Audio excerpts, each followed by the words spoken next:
Well, children, school's in, you bunch of cunts. It's perpetual hype. So we had the Strixhaven preview event yesterday. They tried their hardest to make it all feel like we were going to college or university as opposed to a magical school like Harry Potter. And it's admirable. Although it will never not be funny to me that they're trying their absolute fucking darndest to try and not be Harry Potter. And then it's quite Harry Potter, let's be honest. So we got to see Rowan and Will Kenrith on the plane of, well, it's not Strixhaven, it's actually got another name that I hadn't written down in my notes. Strixhaven is the school on another plane. Okay, I looked it up. The plane is called Arcavios, like an archive, I guess. Like, it couldn't be that the plane was not themed around archives and schools and teaching. Couldn't it be a plane where, like, its main gimmick is that everyone, like, shits golden balls of light, and then there just happens to be a school there? Why does every plane have to be completely and utterly encompassed by its gimmick? Why is all of Theros Greco-Roman themed when it could be that there's parts of it are like, well, Amonkhet and Theros could have been on the same plane. I know it's simplification and stuff, and it helps people to understand where they're going, and there's less complication and stuff, but anyway, minor pet peeve. And this art is phenomenal, by the way. I don't know what this is. Some sort of 100-handed one / Eldrazi / old Elder God thing. I don't know. It's just fucking cool.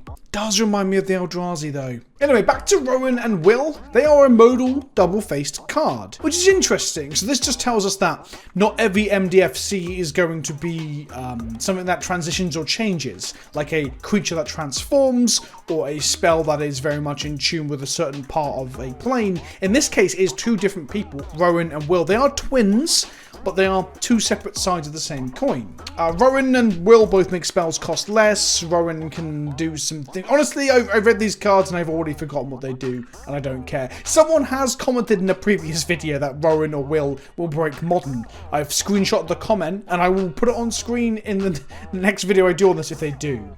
I don't know, I just don't think turning things into 0/2s and drawing cards and... I guess Rowan comes in at 2 loyalty and an emblem's at 4, and the emblem is a 2-mana copy for every spell. Yeah, I guess. We see more of this modal double-faced card duo combination thing. Instead of having a green-black legendary that is the head of the Gardener school, Weatherbloom? I'm so bad with names. Valentine and Lisette here are two sides of the same card. They are an MDFC that is a 1-mana black creature on one side with menace and lifelink, that when a creature an opponent controls dies, you can pay 2 and make a 1/1 black pest. Not a rat, but a pest. That also gains your life when it dies. But on the other side, we've got Lisette, Dean of Roots. So we've got Vayne and Roots here. Lisette is a 4-mana 4/4. Whenever you gain life, you may pay 1 if you do put a counter on each creature you control, that, and those creatures gain trample and turn to turn. This side is very good. Like, gaining life and then like overrunning your opponent seems pretty strong, especially when the pests on the other side play into this. It's cool to see that these two cards synergize quite strongly, especially with the lifelink from Valentin or the life gain from the rat that Valentin makes, so that when you play a Valentin early and the next copy you draw is Lisette later, they synergize together. This is interesting in particular because it means that when you play multiples of this card, they are good later down the line when you play them onto the other version themselves. I talked about this before with MDFCs from Zendikar, is that modal cards are always good. And having these cards be legendaries that aren't stuck in hand because you've already played one out, because you can play the other side, is very strong. I talk about this with Kaldheim Gods as well. So whether it be Valentin or Lisette being the example, I'm assuming some of these cards will see play in Standard and Historic. Beyond that, I mean, the power level doesn't seem super crept yet, but I could be wrong. But I'm not expecting any of these to dominate Modern or Legacy anytime soon. There is a mechanic in this set that I do think will affect Legacy, and we'll come to that in a moment. And by a moment, I mean next. I've just looked at my notes and it's literally the next thing written down. Let's talk about Magecraft. In the preview video talking about Professor Onyx, I did think that Magecraft might have been keyworded to have additional information in this bit of text here. I assume that Magecraft meant a bit more. The reason for this is that I had basically just retconned Landfall in my head. This is a Bernstein Bears moment. This is a Mandela effect. I always thought that Landfall didn't say whenever a land enters the battlefield on it. I thought it said landfall and then the effect, but I've gone back and looked and they all say it. Same for Metalcraft as well. I thought that Metalcraft didn't tell you if you control 3 or more artifacts, but it does, unlike all of them. I'm scrolling through right now. I can't see one where it doesn't, but I'm almost sure it did. Am I from an alternate reality where Metalcraft and Landfall were like more heavily keyworded? And they didn't... Have I slipped into a different time stream, a different reality? Anyway, back to Strixhaven. So the whole Magecraft thing is basically whenever you cast a spell or copy a spell. This is interesting because it's kind of like prowess, but instead of just pumping your creature temporarily, you get other effects. In the case of Witherbloom Apprentice, for example, whenever you cast or copy an instant or sorcery spell, each opponent loses 1 life and you gain 1 life. This allows you to combo with Chain of Smog. People had already realised that Chain of Smog comboed with Lydiana, Onyx, Professor, Rock Snake, but Chain of Smog with this creature means you've got a 2-mana body and a 2-mana spell. You target yourself with Chain of Smog to discard 2 cards, then you may copy this spell and choose a new target. So you just target yourself again, and you go over and over. You empty your hand, but you ping your opponent to death. Now this is not modern legal.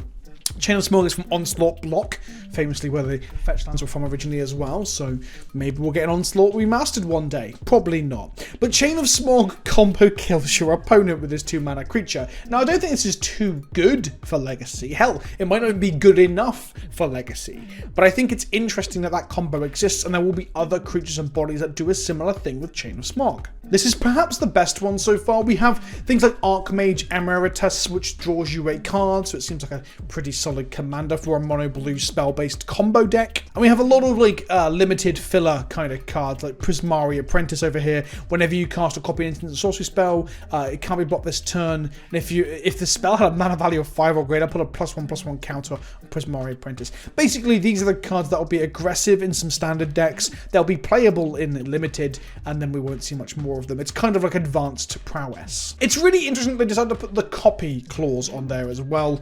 I mean, copying spells is cool and powerful and flashy. It just feels like something I didn't think Wizards would endorse so heavily as a core part of the set's identity. So I think we'll see more spell copying effects as we go on into spoiler season, which is only going to last a week this time around. Interestingly, I did want to highlight Lorehold Apprentice here, which is a Magecraft. It gives spirits you control and the ability to ping and damage each opponent, which suggests to me one of 2 things. Either 1, there's going to be a spirit summoning sub-theme, as spirits are the mascots of Lorehold, or B, Spirit Tribal will be a sub-theme in the set. It's interesting because we had the bird wizard from Commander a little while back that made spirit tokens. So Jeskai spirit tokens was a thing. And this is interesting because the token commander from this set for the Commander products that are coming up, we'll have more Commander spoilers at the end of previous season towards the back end of next week. But the token commander for this set is the green-blue one. It's the Simic Merfolk Wizard. Adrix and Nev twin casters.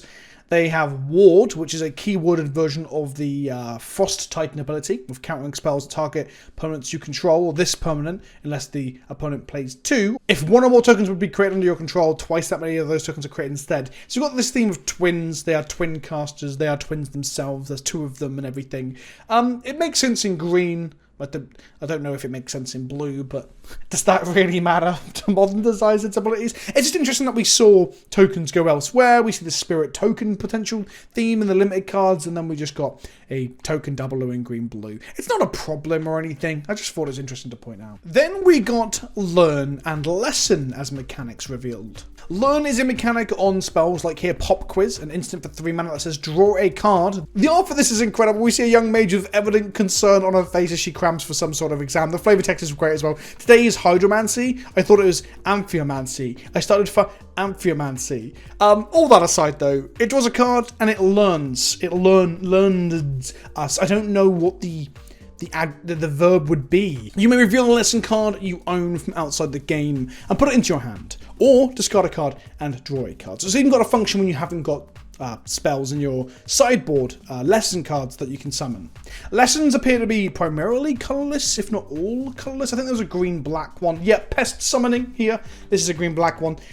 These lessons, like Pest Summoning or Introduction to Prophecy, or we haven't seen any rare ones yet, these sit in your sideboard and can be tutored to hand by cards with Learn. Now, ironically, it's almost like they didn't learn from Companion. There seems to be a lot of an attempt to explore the space that sideboarding and summoning from sideboarding or pulling to hand from sideboarding allows. I would assume this has been informed by the growth and popularity of Best of One as a format and due to Arena, but with Companion being such an absolute garbage fire of a shit show, this stuff makes me a little bit nervous.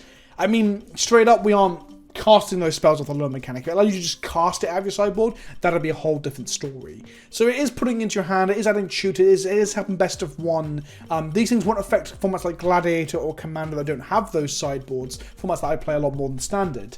So I am a little bit nervous. I'm scared for what the rares will do. If we just see, like, I don't know, how bad could a rare be? Like a 5-mana Time Warp that you can put in your sideboard and summon to hand off your cantrips?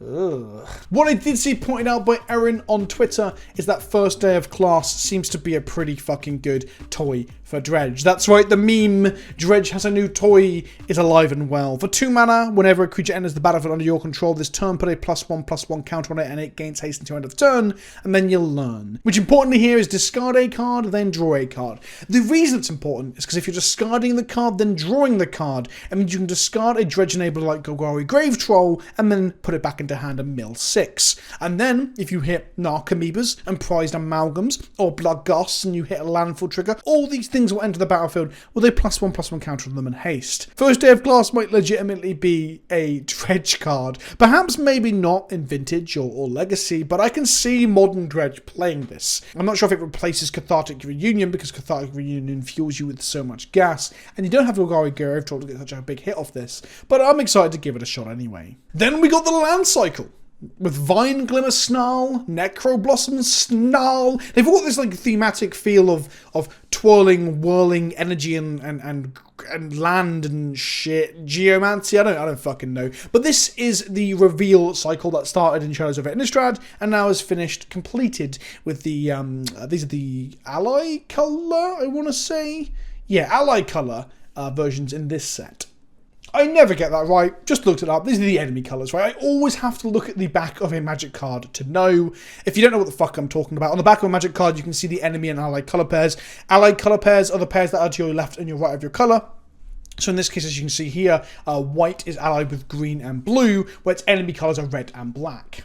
And here we see them with red and black. You can also remember this if you think about the old school protections on like White Knight and stuff like that. But I'm too dumb to think about those things. These aren't the most exciting land cycle. I think they'll be relatively reasonable in current Standard, I guess. I mean, they don't play that well with the MDFC pathway lands, which are honestly getting up there for being one of the best land cycles ever printed. So actually, I don't know if these will see that much play up until we see that land cycle rotate, or cycle, if you will, out of Standard. But that said, if you're playing a lot of basic lands, then these get a little bit better than the pathways.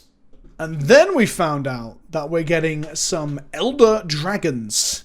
That's right, old dragony boys. We only saw Shadrick Silverquill. These are the ones that founded each of the houses in the college. I guess back in the day, they were young, hip and trendy, and now they've settled into being conservative bastards like most young and hip and trendy people do. This is a Shadrick Silverquill, a flying, double striking 2/5 for 5 mana.